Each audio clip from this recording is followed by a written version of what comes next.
รียบร้อยแล้วมาถึงถามก็ได้ว่าใหญ่สำไร60 โลทุกคนบักเวอ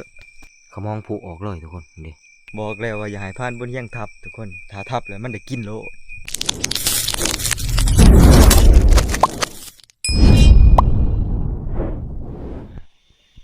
ทักทายสบายดียามเช้าทุกคนมื้อนี้บ่เฮียงออกลัดเช้าแต่เช้านะที่จริงก็มาแต่ตี4พุ่นเลยทุกคนเลยไปส่งอายกับพานกุ้งไว้ตัวมังให้แล้วก็บ่เฮียงเลาะมาตายตามมันนี่มาแจ้งอย่างนี้เลยทุกคนย่างสิเลาะขึ้นไปจ่ายเล่านะเลาะขึ้นไปตามมันนะไปนำเบิ่งกลุ่มหมูตัวที่ผ่านป่าเป็นพอมือนั่นแหละแล้วก็สิไปหาเบิ่งต้นบักไม้นํหาเบิ่งต้นปางนํเลาะไปเลาะหาผ่านใหญ่ไปแต่วันผ่านใหญ่ว่าจักสิเป็นสิไปอยู่ไสตอนนี้กำลังแจ้งเลยทุกคนนกกำลังหอกนกกำลังออกแต่คอนมันยินเสียงกระหอกมีลายเลยกระหอกมันหอกลาย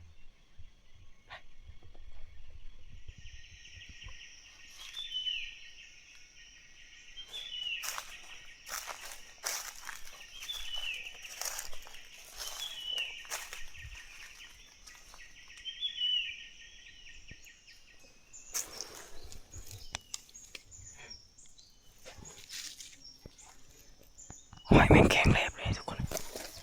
หอยแดงมันลงมากินน้ำมันลงมาดู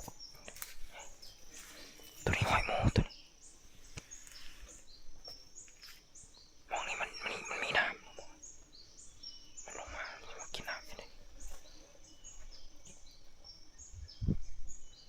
มาที่จุดเดียว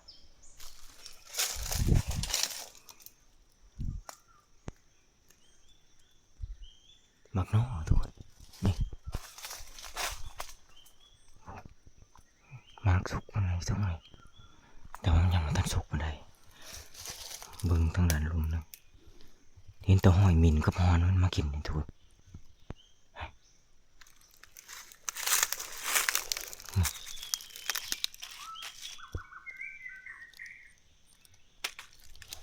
มินฮอนเขามากิน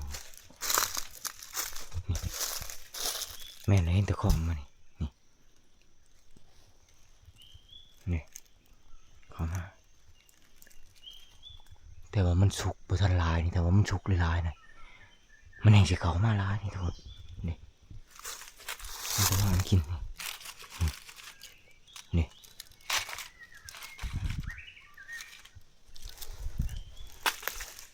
ปีนี้นี่บักหน่อเป็นลายอยู่ทุกคนแต่ว่ามันเป็นหรือว่ามันสุกลาย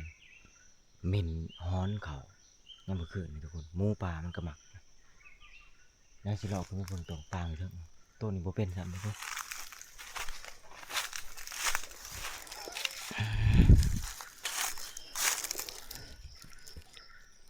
พอของดีแล้วทุกคน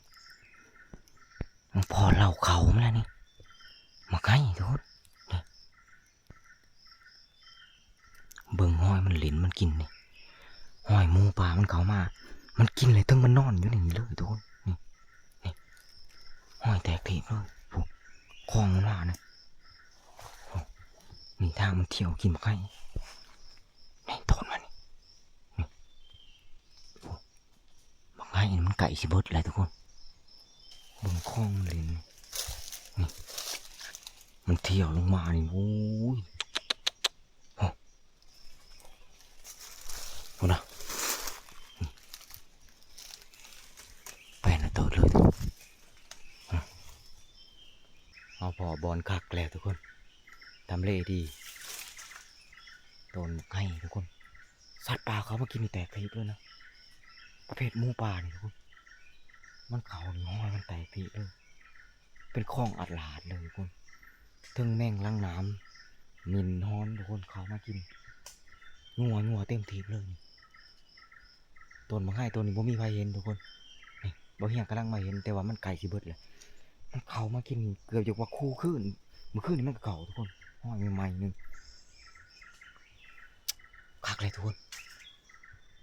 มองอย่างเห็นบอลนางหางเลยคักเลยทุกคนเบิ้งกินพี่ลึกนี่แต่ว่ามันกินแบบ มันเชื่องโตเนี่ยนี่บอลที่ได้มันหกนะ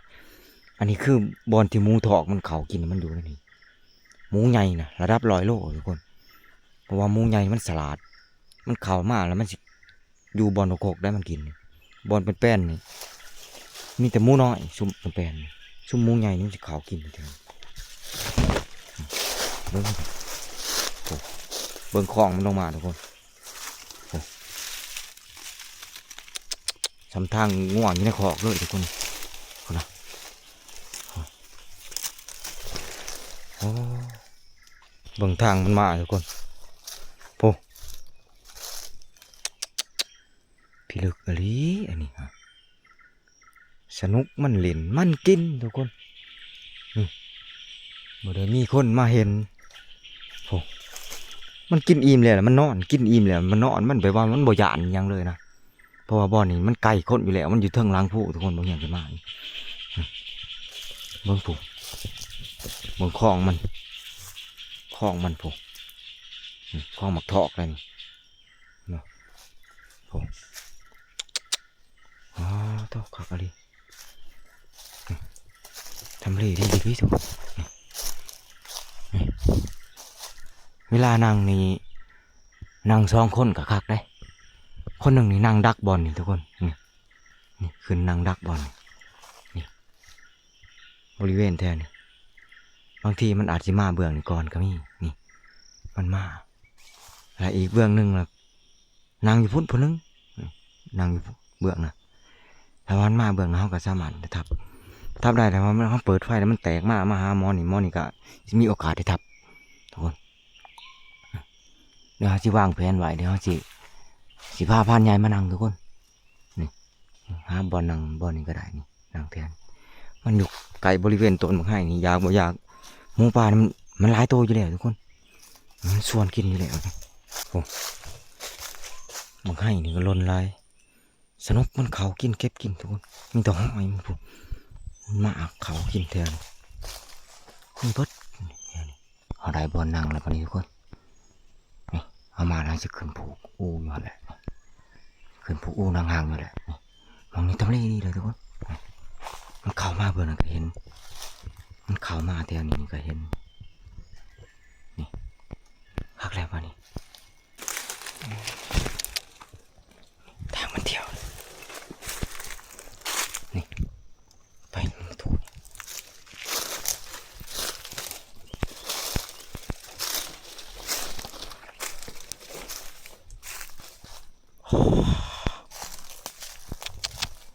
เอาเห็นแล้วบอลมันเล่นใหญ่ปาดพี่ลึกอะไรนี่ทุกคนนี่มันมีน้ำค่ำออกมานี่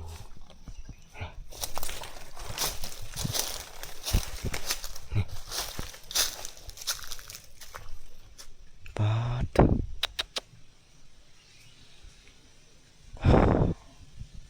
แต่ก่อนมันยังมีหนามอยู่ในนี้ทุกคนนี่หนามมันยังอยู่ในนี้ตะกี้หมูป่ามันเที่ยวทางเป็นหอมเลยทุกคนบึงมันเล่นมากินนี่ป้าตัวส่วงนี้มันฤดูหอนทุกคนมันแหมลูกมันบกเบิดเลยนี่ยังเหลือแต่มันยังสุ่มๆนี่มันเที่ยวเขามาเล่นอยู่มันเที่ยวเขามาเล่นอยู่แต่ว่าบึงทางมันออกไปนี่ที่โอ้ทางลงมามันมาแหมนี่อันนี้มันอยู่จ่ายผู้ได้ทุกคนมันอยู่จ่ายผู้น้อยนักมันสิมีน้ำแต่ว่าบ่อนี่มันเป็นน้ำค่ำออกมานี่แต่ว่ามันบกแห้งเลยตอนนี้บกแห้งมันเบิดเลยถ้าว่าน้ำมันยังอยู่นี่มันนั่งอยู่นี่หันบ่พลาดแน่นอนทุกคนบ่พลาดถ้าว่าน้ำยังเขามาขึ้นมานั่งห่างอีกแทนนี่ขึ้นนั่งห่างโอ้ได้เรื่องเลยทุกคนคักทั้งมินทั้งงอนยังสิลงมากินน่าสิได้ทุกคนเลยแต่ว่าน้ำยังนี่บ่เหี่ยงว่าสิมานั่งอยู่เดี๋ยวเขาสิจื้อบอลนี่ไว้ก่อนกำลังเห็นครั้งแรกเลยทุกคนเลยเขาสิจื้อไว้บอลพี่หนาเขาสิมานั่งนี่คักเลยเบิ่งมันเล่นห้อยโทรมาทุกคนน่าสิเข่าคู่มือเลยทุกคน เอามาพอหมักไผ่สุกแล้วบัดนี้ทุกคนเด้แต่ว่าปีนี้เป็นบ่อยากดกปานใดปีนี้ต้นน่ะก็เป็นบ่อยากดกปานใดต้นเขาเคยเอาปีกายเนี่ยแหละทุกคนแต่ว่ามันมีหน่วยสุกอยู่เฮาสิขึ้นไปเอาก่อนว้าวปีนี้หมักไผ่นี่สุกแต่หัวปีเลยทุกคนเลยนี่เริ่มสุกเลยเทิงหมักปางเทิงหยังเฮาก็ได้กินมาเลยหมักไผ่ต่อบัดนี้ทุกคน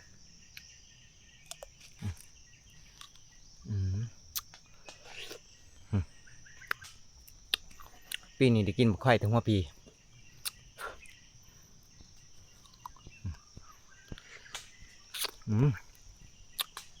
บ้านคือเก่าปีกายนี่ก็มาขืนเอาเลยน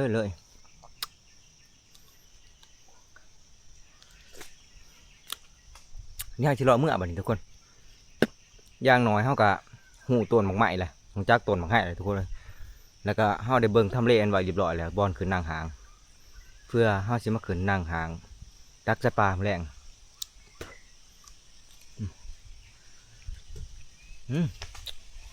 เดี๋ยวเฮาสิเอามาฝากทีมงานก่อนนี่นี่ไล่เต๋อไปนี่ทุกคนนี่น่าพอดีมาเลยบานนี่พันเฮียงก็ได้ ของฝากเฮียงเลย โอ้ ได้ คนใหม่ปลามาอีกแล้ว มอในย่างเสียคิวเข้ามานี่ ทีมงานเฮาแต่ละคนมาหอนเที่ยงสำหรับมื้อนี้หรือว่าไปรัดเช้ามื้อนี้บ่มีไผพอหยังเลยทุกคนบ่มีไผมันหยังทีมงานได้กระหอกตัวเดียวนี่แหละชัดใหญ่นี่บ่ได้ชัดใหญ่นี่ว่ากินข้าวแล้วก็สิวางแผนกันใหม่พานท้องแท้ลาบแซ่บๆเด้อแล้วกระหอกตัวหนึ่งไข่อยู่ เอาเอ็มแม่ สมละลายใช่ไหมประเดี๋ยว มีแต่ว่าตากินข้าวบาดนีทุกคนเดี๋ยวใหญ่เลยเว้ยโอ้นี่เด้ยังพอได้เก็บอยู่ได้นี่ทุกคนเลยผักเขา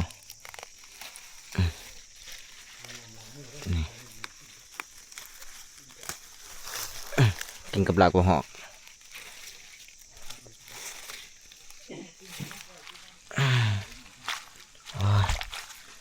น้ำในเที่ยงนี่ก็เริ่มสีแห้งบกเลยได้นี่น้ำในเที่ยงสิบุมีน้ำใส่เลยได้นี่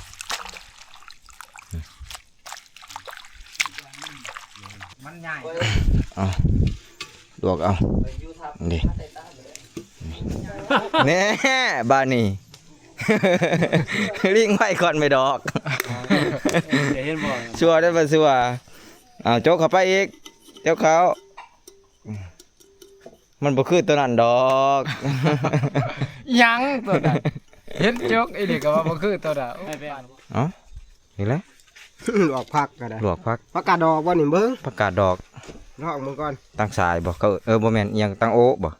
โอ้ก็ตั้งโอ้ เนาะคล้ายๆตั้งโอ๊เนาะผักกาดดอก ประกาศกวางตุ้งนี่ กวางตุ้งแม่นเอากินกวางตุ้งกับกวางตุ้งใช่ ผักกาดดอกผักกาดช้อมเขาพันย่าว่าขึ้นนี่ฮ้อนเขา เห็ดสูตรผ่านป่าได้นั่งอยู่เหงาโลด ย่างขึ้นไปเฮ็ดบ่เพิ่นผู้อูตุนโตเยอะนี่ล่ะ นุ่งเหลืองคือบ่ใช่ท่าไม่ตายนี่นี่กินข้าวด้วยนก นกยังล่ะ นกอีเหลือง เอาไหม เรื่องมาเนี่ย กินข้าวเช้าพอดี9:00 นข้าว10:00 นล่ะ คือเขาไปกินกัน ข้าวเที่ยงน่าจะเป็นตอนแรกเลยข้าวเที่ยง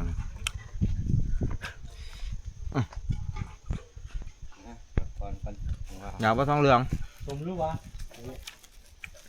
หมกไผ่หวานนั่นแหละแต่ว่ามันยังสุกบ่เต็มที่มึงย่างหรือบักปาง ย่างมันย่างแม่ นี่ต้นมันความ ใช้ขึ้นมาเหี่ยวบ่ล่ะนี่ กันเที่ยงต้นมักย่างความสูงมันนี่สมัย เฮียน้ำแล้ว อ๋อตัวมาเลยมันคือเหี่ยวแล้วเฮ้ย นี่มันขาดอยู่เรื่องลุมดิ โอ้นี่มันเหี่ยวแล้วเลยจะได้บานบ่อย เงินที่บ่มีเนาะ งยัง ปานหมอ สมหวานๆเนาะมันแต่ว่าแซ่บไหมหมักฟางก็ได้กินหมักไผ่ก็ได้กินหมักย่างก็ได้กินยังหมากยังอีกนี่หมักฟาง คันหมักไผ่มันเป็น โอ้หมักฟางหวานเนาะ เป็นพง จะมักเนาะแต่มักต้องการแดดคนนั้น ไปต่อทุกคนเขาลงมากินข้าวแล้วก็สิไปต่อบัดนี้ย่านมันบ่ทันเวลาทุกคนจะนอนมันสิค่ำก่อนนะลงมากินข้าวเช้าก็9 โมง 10 โมงให้ทุกคนตอนนี้เวลาบ่าย 1 บ่าย 2แล้วแม่สิขึ้นไปพุ่นแหละนั่งห่างต้นมะไห้ที่เราเห็นบางเช้านี่แหละทุกคนเลยไปก่อนตะเวนสิตกดินแล้วก็เราต้องขึ้นนั่งห่างตะเวนทุกคนก่อนหมูป่ามันสิเข้าก่อนนะเพราะว่าต้นมะไห้ที่บ่เฮียงเห็นน่ะมันอยู่เทิงหัวผู้แล้วก็มันอยู่ไกลคนแน่หมูป่านี่มันสิเข้าไว้กว่าหมู่ว่าซั่นซะต้องฝ่าไปมันทันทุกคนเลยไปมาเฮ็ดไว้ตั้งแต่พี่กายนี่บ่ได้ทุกคนมาเฮ็ดไว้ได้นั่งเทื่อเดียวเท่านะแล้วก็บ่ได้นั่งเลยประมาณซ้ำทุกคน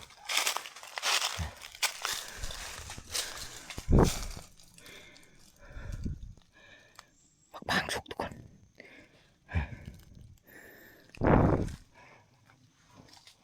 บางตัวนี้เป็นนี่ทุกคน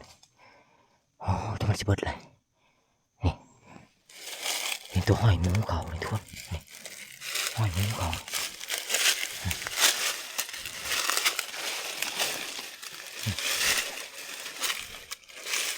โอ้แตกทีเลยนี่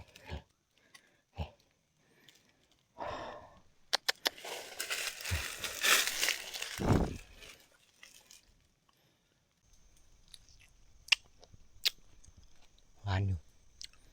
วันเสาร์นี่บางอย่างบริยางลงมาทางนี่ทุกคนก็เลยบ่เห็นต้นปางต้นแต่ว่าเอาเห็นแล้วเขาหายทีมงานเขามานั่งนี่อาจจะมีโอกาสเลยทุกคนแต่ว่าบางอย่างขึ้นมาหอดจ่ายผู้เลยขี่คานลงเบิร์นทีมงานเขาอยู่ว่ามันไกลหลายเติบเลยหมูเขาแตกทีเลยทุกคน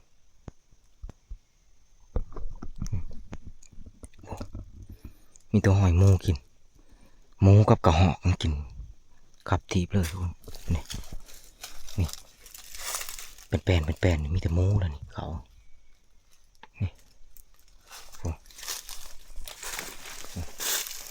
นี่ทางหมูมันขึ้นมานี่โอ้ทางลมบนแห้งร้ายหมูเขาปุ๊บเอาเนี่ยได้กันเนี่ยเขาได้มาเลยนะทุกคนเขาสิขึ้นปลาตัวมันให้เอาเลยอันนี้ปลาไว้นี่ก่อนนี่เดี๋ยวเขาลงมามืออื่นสาวแล้วเขาสิมาจ่อเบิ่งอีกตัวหนึ่งว่ามันยังเข่าเป็นปกติหรือเปล่าแต่ว่ามันข่าวที่จะให้ทีมงานเฮามานั่งอยู่นี่อีกมือใหม่ทุกคนแต่ว่าตอนนี้ฝ่าไปก่อนยานบ่ทันการทุกคนมาสิคำก่อน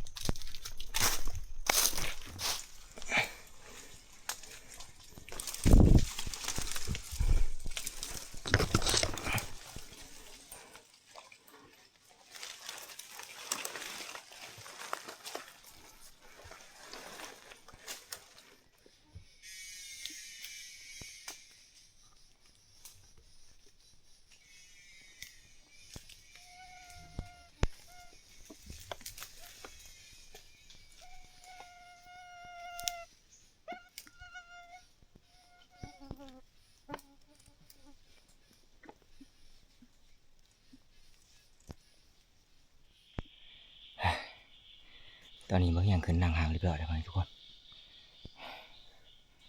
ก็ถือว่าเขาขึ้นนั่งไหวแต่เว้นเลยทุกคนนี่ตอนนี้เวลา4 โมงเลยสูงประมาณ6 เมตรทุกคนบางอย่างขึ้นเลยเดี๋ยวนี่ตอนนี้มันจะเป็นห้องเลยนี่ทางนี้จะเป็นจ่ายผู้นี่ทางนี้ก็จ่ายผู้นี่ทางนี้หมูป่าเนี่ยมันจะมา2 ทางทุกคนมันจะมาเบื้องนี่กับเบื้องนี่มันจะมานี่มันจะมานี่2 ทาง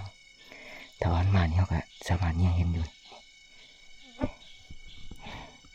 พดใหม่ยังต่างๆบางอย่างหักออกไปเลยเดี๋ยวนี้บอลที่มันบังมันยังไม่ได้นานนะเขาเนี่ยมึงบ่เห็นมันเขากินเบื้องนะมันบ่เห็นแต่ว่ามาแถวนี้แนมเห็นอยู่มันก่อนนกมันก็เริ่มจะเข้าแล้วได้นกจะลอยเข้าหอกกับเขาแล้ว มาไข่นี้มันไก่สิเบิดแล้วมาไข่นี้ทุกคนตอนที่บางอย่างยังมาอันนี้เห็นลิงมันออกไปนี่เป็นฟูงทุกคนลิงตอนนี้มันก็ยังอยู่แถวออมแอมแถวขางนี่ซุ่มสิเขามากครับพี่แต่ว่ามันเห็นบางอย่างแล้วมันบอกเขาดอกมีแต่ว่าเขาเราตาตอนแรงๆไปเลยทุกคน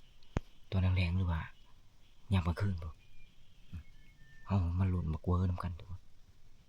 มันสิมาบ่หรือบ่มาสำหรับมันนะบางอย่างก็ลุ่นอยู่เลยทุกคนเพราะว่าต้นไม้ที่บางอย่างเห็นนี่มันเข่าเกือบผู้คืนเลยนะ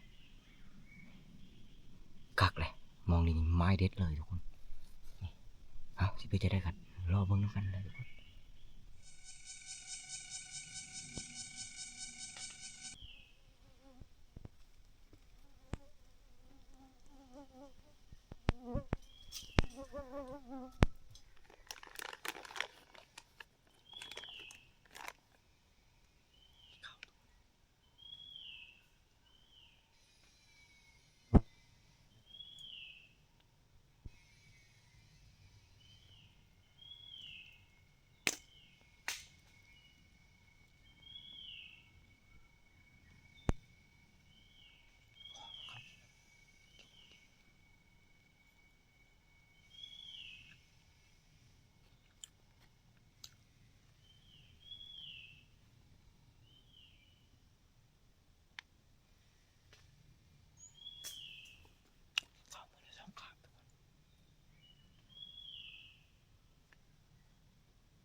มีแต่ว่า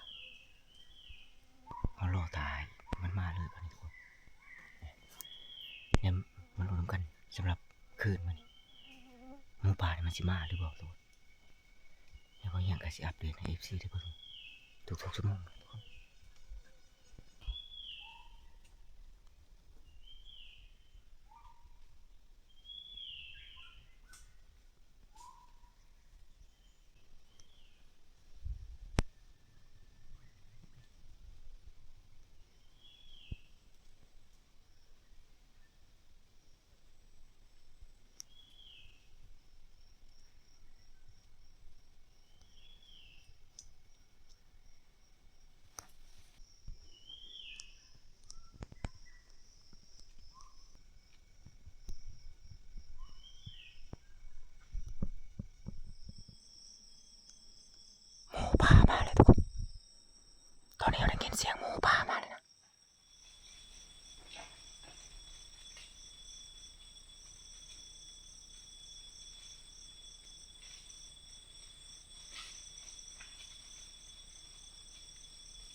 หมูป่าประมาณ10 ปลายโตทุกคน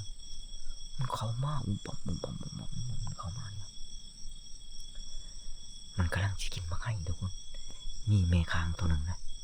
มีแม่ค้างตัวหนึ่งนะมันถือกินบางอย่างนะมันเข้ามาแล้วมันป้าหมูมันแลนออกนอกเลยมันเข้ามาได้อยู่ประมาณ5 นาที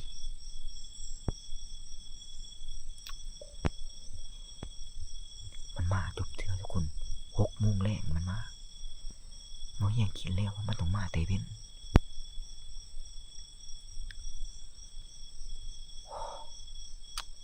น่าเสียดายแห้งทุกคนประมาณ10 ปลายโตหมูป่าตัวน้อยตัวใหญ่นี่มีเบิดตัวคนเลยน่าเสียดายพลาดโอกาสแล้วทุกคนเลยเมื่อยังรู้สึกผิดหวังเลยทุกคนเลยตั้งใจมากว่าจะมาทับบักเวอร์โดยเฉพาะนะแต่ว่าเรื่องที่โอกาสที่จะเกิดขึ้นทุกคนมันถือกินบางอย่างจักมันถือกินบางอย่างตอนที่บางอย่างนั่งห่างหรือว่ามันอาจจะถือกินตอนที่บางอย่างย่างมานะเพราะว่าตอนที่เฮากำลังย่างมาแล้วเพื่อเฮาสิขึ้นต้นใหม่นะเพื่อกินเฮาสิเบิดอยู่แถวพื้นดินนะประมาณ1 ชั่วโมงปลายเพื่อกินเฮาอยู่ทางพื้นมันสิเบิดนะแล้วเผอิญว่ามูนมันเข้ามาไวโพดตัวนี้ถ้าว่าผ่านไปประมาณ2 ชั่วโมงหรือว่า3 ชั่วโมงนะมันเอาไปกินเท่าไหร่ทุกคนเลยอีกอย่างมันก็เป็นจ่ายหน้านี่มันลงมาแต่จ่ายผู้ทุกคนลงมาแต่พวกบุมบัมลงมามันยังรู้สึกเสียใจแห้งอะไรทุกคนมันเข้ามามันยังมั่นใจ100%เลยนะมันยังคิดว่ามันยังต้องได้ทับแน่นอน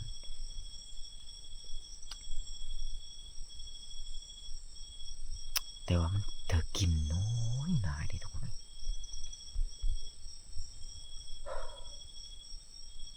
มันลงมาแต่จ่ายผู้ลงมาแต่พวกโคมไหมโคมตอกมาบุมบัมเข้ามามันมาหอดนี้แล้วนี่จูหนึ่งมาหอดนี้จูหนึ่งมาหอดบางนั้นมองนะนี่ซุ่มนะแล้วมันเธอกินบางอย่างมันแตกไปพวกบางอย่างก็ซองไฟหาบางอยู่แต่ว่ามันบ่เห็นมันหกแห้งอยู่นี่ถ้าว่ามันมาหอดนี้บางอย่างอาจจะเห็นดูทุกคนนี่ถ้าว่ามันมาเบื้องนี้บางอย่างมีโอกาสได้ทับทุกคนเพราะว่าเบื้องนี้มันสูงอยู่แล้วนี่มันเป็นจ่ายในเบื้องนี้เสียดายแห้งเลยทุกคนเลยตรงนี้ต้องว่านะหมูป่ามันต้องมีตั้งเป็น10 ปลายตัวนะแต่ว่ามันยังลงมาบ่ทันเบิดได้มันยังอยู่ถึงพวกก็มีอยู่ถึงนี่มันหมูใหญ่ตัวที่มันถือกินบางอย่างนี่มันหมูแม่ค้างตัวแม่มันถือกินบางอย่างสิเป็นแนวได้ก็แนวเลยทุกคนบางอย่างก็สินั่งหางอยู่นี่อีกต่อไปจนหอดสว่างไปเลยหอดแจ้งทุกคนถ้าว่ามันมาให้แก่มือนี้ก็ต้องรอลุ้นรอเบิ่งน้ำกันอะไรทุกคนบางทีจูใหม่อาจสิมาพอมาใกล้นี้มันไข่สิเบิดเลยทุกคนหมูป่ามันเข้ามาเลยได้เอาใจช่วยไปน้ำกันทุกคนเลยมันยังสินั่งต่อไปอีกทุกคนเสียงฮอนมาทุกคนเสียงตัวมินตัวฮอนมา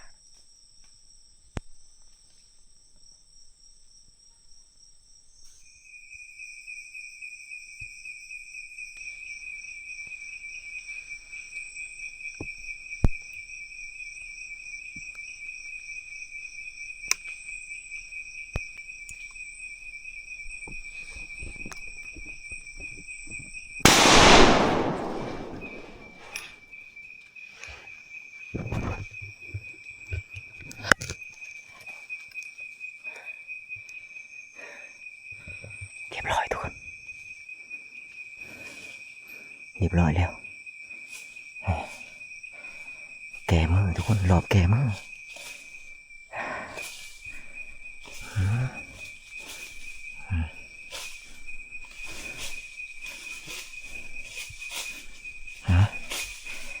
เอาเรียบร้อยแล้ว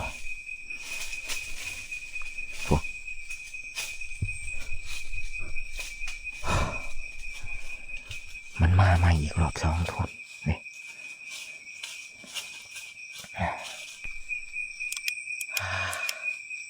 เป็นได้บ้านนี่เรียบร้อยแล้วทุกคนมึงยังใส่ตกกระบาลเลยทุกคนมันเข้ามารอบที่2รอบแก้มือทุกคนทำมิตรคิดว่าเขาสิบ่มีโอกาสได้ทับมันแล้วนะแต่ว่ามันมาอีกทุกคนมันมาอีกรอบ2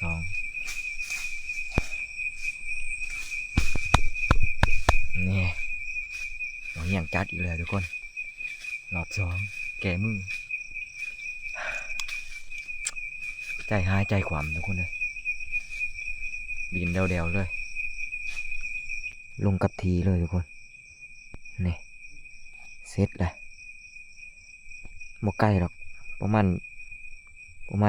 7 เมตรบ่เหี้ยงทับนะ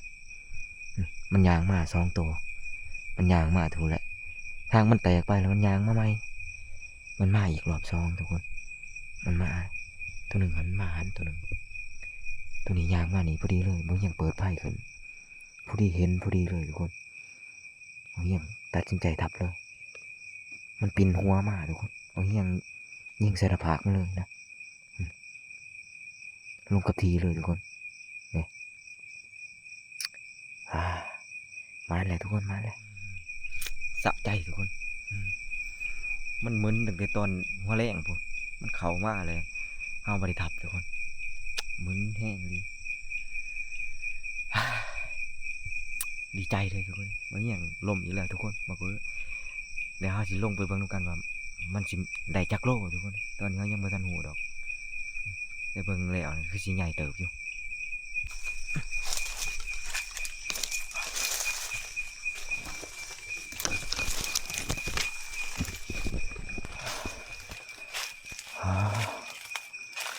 นั่นเด้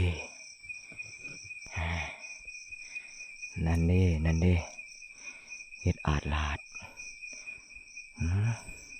มันยืนอยู่หันแหละทุกคนมันยืนอยู่มองมันลมแหละเอาอย่างทับไปจังสิแหละนี่ทับเสลียงไปข้างต้นไม้ต้นนี้ลมอยู่หันพอดีเลยทุกคนเรียบร้อยบอกแล้ว บอกแล้วว่าอย่าให้พานบนเฮียงทับทุกคนถ้าทับแล้วมันได้กินโล ว่าอย่าขี้โม่นะใหญ่เลยทุกคนได้ประมาณ50 โลหรือว่า60 โลประมาณนี้ซ้ำโตบางอย่างได้รอบก่อนซ้ำกันเป๊ะเลยคนแพงมันอันนี้คนลังมันเบิ้งมาถึงถามก็ได้ว่าใหญ่สำใด60 โลทุกคนนี่60 โลเบิ้งตีนมันนี่ถ้าจะหูว่าน้อยใหญ่สำใด 60 โลทุกคนบักเบ้อผู้เบิ้งยางมันผู้ปูมถีบเลยทุกคนพูนะขมองปุออกเลยทุกคนนี่ผู้นี่ขมองนี่ขมองปุออกเลยทุกคนนี่ผู้เขาตัวนี้เลยทุกคนนี่เขาตัวนี้เลยแต่ก็จุยเลยทุกคนเลยหมูปลากลุ่มนี่มีอยู่ประมาณ14หรือว่า15 โตประมาณนี้แหละตอนทวิตมันเข่ามานะ6 โมงประมาณ6 โมงครึ่งนี่แหละทุกคนมันเข่ามา6 โมงแรง18 นาฬิกาเข่ามามันลงมาแต่ทั้งผมได้ลงมาบุมบ่มเข่ามานาสิได้ตอนทวิตบางอย่างคิดว่าบางอย่างได้ทับแล้ว100%ข้างทวิตนะแต่ว่ามันมาถือกินก่อนมันก็แตกกลับคืนอีกแต่กับคืนไปอีกประมาณ1 ชั่วโมงนะทุกคนเลยมันก็มาใหม่ตอนทุ่ม 1 ทุ่มครึ่งประมาณนี้แหละบางอย่างก็บอกจือมันแตกมาใหม่แล้วพอดีมันมา2 โตทุกคนตัวนี้ยางมากพอดีเลยพอดีบางอย่างเปิดไผ่เห็นพอดีเลยทุกคนมันก็ยืนซึ่งอยู่บางอย่างสัตว์ใช่เลยทุกคนอันนี้แหละเข้าบ้านหลอบแกมือความพยายามอยู่บนใดความสำเร็จอยู่บนนั้นหลอบแกมือทุกคนมันก็มาให้แกมือจบเจือ ทวิตคิดว่าบ่เฮียงคิดว่าสิ้นหวังแหละบ่มีหวังหมูป่านี่แต่ว่ามันถือกินเฮาหรือว่ามันหูว่ามีคนอยู่ในนี่นี่มันสิบ่เข้ามาเลยได้ แต่ว่าด้วยความที่แบบว่ากูมูตัวนี้มันหลายตัวทุกคนนี่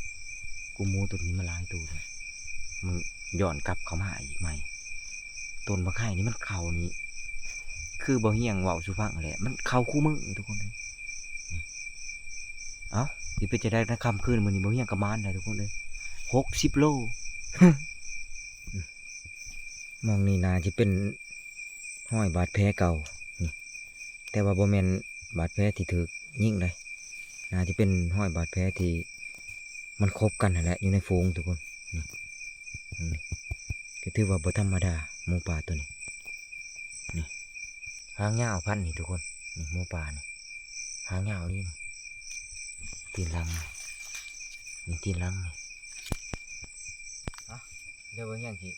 ศอกให้ FC ได้เบิ่งว่ามันสิได้จักศอกทุกคนไอ้จะฮู้ว่ามันจักโลกันแท้อันนี้บริตัวเลยทุกคนนี่อย่างที่2ให้เบิ่งเลย1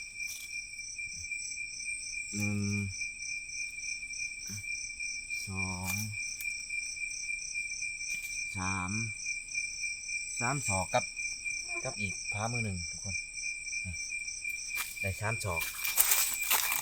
กกับอีกพามือหนึ่งนี่ประมาณนี้แหละก็ถือว่าใหญ่อะไรทุกคนสมควรแต่ว่าบ่เฮียงผู้เดียวนี่เอาเมื่อบ่ได้แน่นอนทุกคนเพราะว่าบ่เฮียงมาไกลได้อีกอย่างก็ปีนผู้ขึ้นมาจำเป็นสิได้ผู้แหละลงกับมืออื่นทีมงานเฮาเลยทุกคนจะเป็นจะได้ละมันตัวใหญ่เลยนี่เอาเมื่อผู้เดียวบ่ได้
หมูมันยังอยู่ถึงหมูมัน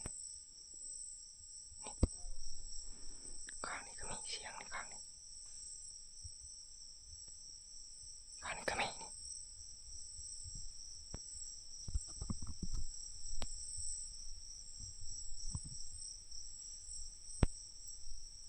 เสียงดังคอ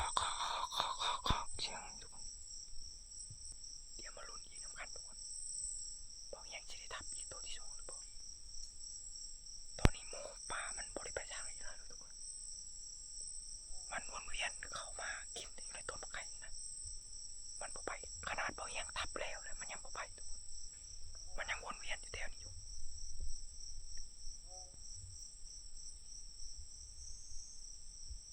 เอาดิบอกยังชินังห่างต่อไปทุกคนติดตามตอนต่อไปทุกคนบอกยังสิขึ้นนางห่างอีกเทื่อที่2มารวมกันว่าบอกยังสิได้ทับอีกหรือบ่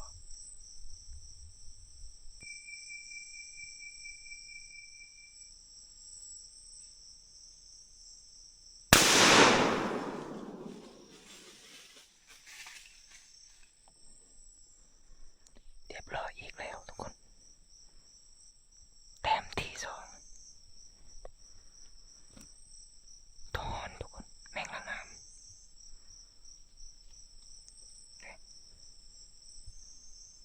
เรายังจัดอีกแล้วทุกคนแต้มที่2แมงละงามตัวนี้ทุกคนเลยหมูป่าเนี่ยมันบ่เขามันเลาะกินอยู่ใต้พวกมันขึ้นไปทั้งได้ยินแต่เสียงมันควบกันขี้กากอยู่มันเลาะกันไปหมดเลยอะมีแต่แมงละงามนี่มันเข้าทุกคนมันยังก็เลยทับเอาตัวนึงฟังตัวนั้นก็มีได้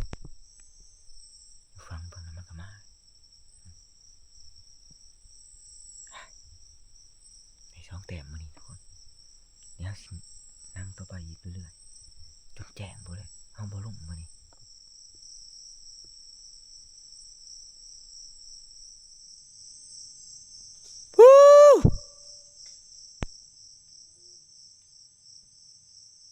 ฮะเสียงทีมงานทุกคนเสียงพรานใหญ่มาเอิ้นบ่เฮียงนะเฮ้ฮะสงสัยทีมงานเฮามานบ่จักทุกคนทีมงานเฮามาเอิ้นแหละ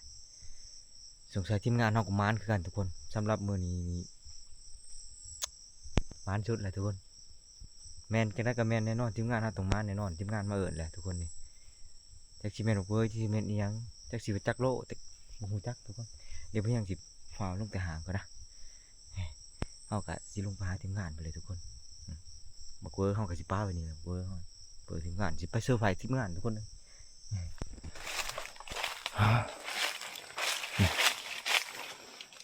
เด้แมงลังน้ำหน่อยที่บ่เฮียงทับบาทที่สองทุกคนเด้เรียบร้อยแล้วนี่เด้นี่อันนี้เป็นโต๊ะฮ้อนทุกคนนี่ประมาณ2 แต้มมื้อนี้ไปเตรียมพร้อมบัดนี้ทุกคนเฮาสิขึ้นไปหาทีมงานเฮามาเอิ้นเลยทีมงานเฮามานอีกแล้วพอดีนักคำขึ้นมื้อนี้แล้วแม่นสุดยอดแห่งความมานเลยทุกคนบ่เฮียงมานั่งห่างบ่เฮียงมานบอกว่า60 โลทุกคนตัวหนึงแล้วก็แมงลังน้ำอีกตัวหนึงรวมกันพอดีเป็น2พอดีทีมงานเฮามาเอิ้นอีกนี่ทีมงานเฮากันนาสิมานเพิ่มอีกทุกคนบักเวอร์นาสิแม่นบักเวอร์นี่แหละแต่ก็บ่ฮู้ว่าตัวน้อยหรือตัวใหญ่ทีมงานเฮามาเอิ้นนี่ตอนนี้บ่เฮียงก็สิฟ้าวขึ้นไปก่อนแต่ว่าบ่เฮียงสิจบคลิปนี้ไปซ้ำนี้ก่อนทุกคนสิเพื่อจะได้ก็ไปติดตาม EP หน้าทุกคนเฮาก็สิไปหาทีมงานเฮาแล้วก็ไปลุ้นเบิ่งนำกันแหละว่าเพิ่นมานตัวน้อยหรือตัวใหญ่ทุกคนแต่ว่าตัวที่บ่เฮียงได้บ่เฮียงสิป้าไว้นี่ก่อนนี่แล้วก็สิไปเซอร์ไพรส์ทีมงานอีกพร้อมนะนี่ไปทุกคน